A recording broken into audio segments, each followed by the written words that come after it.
first one is Stuart Sykes, and Stuart is part of a company that is empowering smart homes. Even if you haven't heard of them, they're called People Power. And let's give it up for Stuart.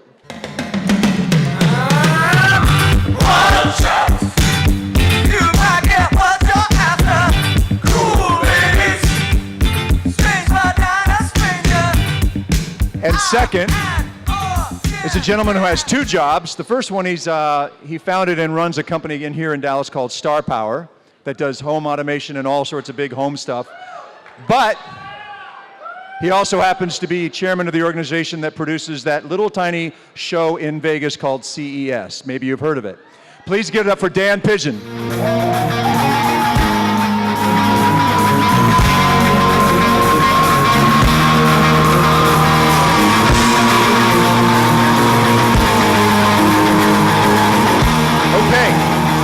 So, there's a lot you can fight about in this area, okay? And these two gentlemen pick the following kind of side of the fight.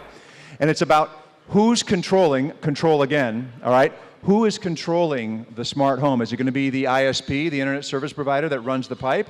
Or is it going to be some other platform or other provider that's going to take charge of it? 45 seconds to open. Stuart, go. Well, thank you. So I'm going to humbly ask for the audience vote by making a very simple point, and that is for smart homes, that is integrated products that talk to one another and talk to the cloud, for them to reach a mass market, that is over half of the households, a service provider must be involved. Why? Well, number one, most people, unless they own the Mavericks, can't afford a fancy custom solution like Star Power provides. Secondly, there are a lot of good retail solutions on the marketplace, but you know the problem is most of us don't want to do it ourselves. Most people want someone to do it for them. Service providers have trucks, they have technicians, they have good marketing budgets, and they will figure out how to make the right solution for the right price enter the mass market. And stop. Dan. All right, you're fundamentally wrong, but we'll get into that in the rebuttal. First thing, let me tell you, here's what we've got going on. The disruption is going to be a paradigm shift. It's not going to be like it was what we have right now today. This will be something that ISPs just don't do. They're not disruptors. Second, the FANG, Facebook, Apple, Amazon, Netflix, Google, those people have figured out monetizing data. That's where the real money is for smart home. That will be the future of smart home.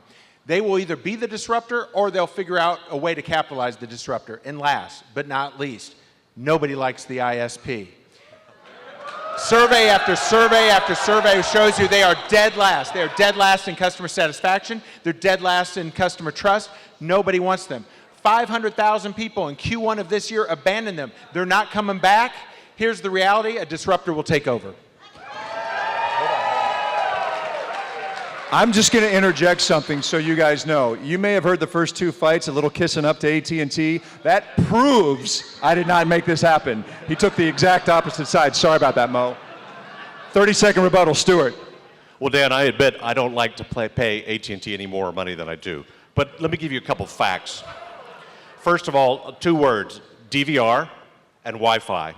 DVRs were invented in 99 by a company called TiVo. They never really reached scale until the service providers took their technology and rolled it into the set-top box. Now everybody has it. Wi-Fi, invented in '89 by NCR, not that commercially viable until service providers put it into everybody's homes in the form of a residential gateway. And stop. 30 seconds, Dan. Boy, you're absolutely right, but I'm sure all the people said to Jeff Bezos, you know, how the heck are you going to compete against Circuit City? And here we are. Circuit City doesn't exist. So the reality is the disruptors win. Innovators win. It doesn't have to be a pipe to your home. It may be a pipe to your home, but whoever it is, the real money is going to come from the FANG companies. You got 5 seconds if you want to diss on something else. No, that's good. That was fantastic. All right. Okay, the first question is going to come from Gurmeet at 7-Eleven. What do you got? Fantastic fight, guys. I will say, as an attempted user of smart home, I was not smart enough to actually figure out how to connect my Nest device with Alexa. So I do see the points you guys are making. I do believe that there is a lot of plethora of players out there playing in this game, and I do believe what's missing is an operating system. And I do also believe that Amazon, Alexa, and Google Home could be that Trojan horse in that piece. So my question to you is in 3 dimensions. One is, how do you make sure that you provide the right experience to the customer so that it's easy to use, so that I don't look dumb in my family trying to put together that smart home? Number 2, it is safe so that the Russians don't get into my house. And number three is interoperability. Like I can make different devices work. So how would you guys go about doing that? That's a tough one. 3-dimensional questions from 7-Eleven. Stuart, 15 seconds. Okay, I'll take the last one first. So interoperability is a problem that's just about been solved by a lot of elegant workarounds. Secondly, safety. So we have some of the same people that are building our banking security involved in smart home, and you could argue that that has a ways to go.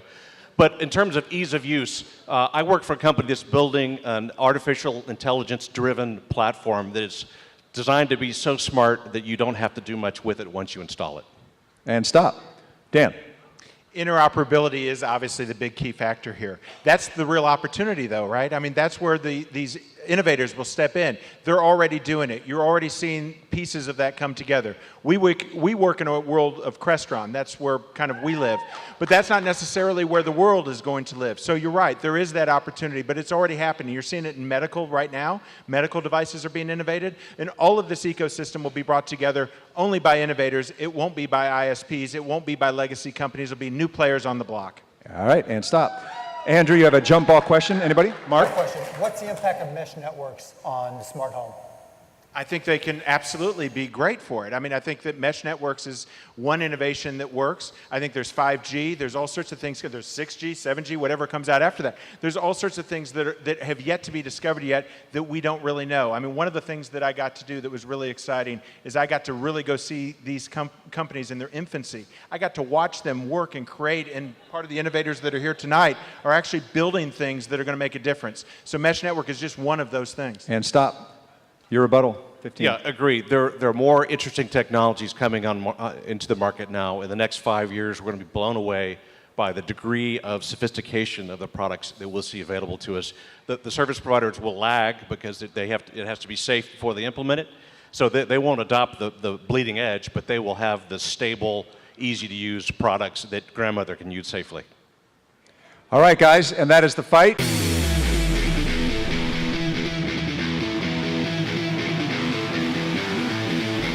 Stuart Syke.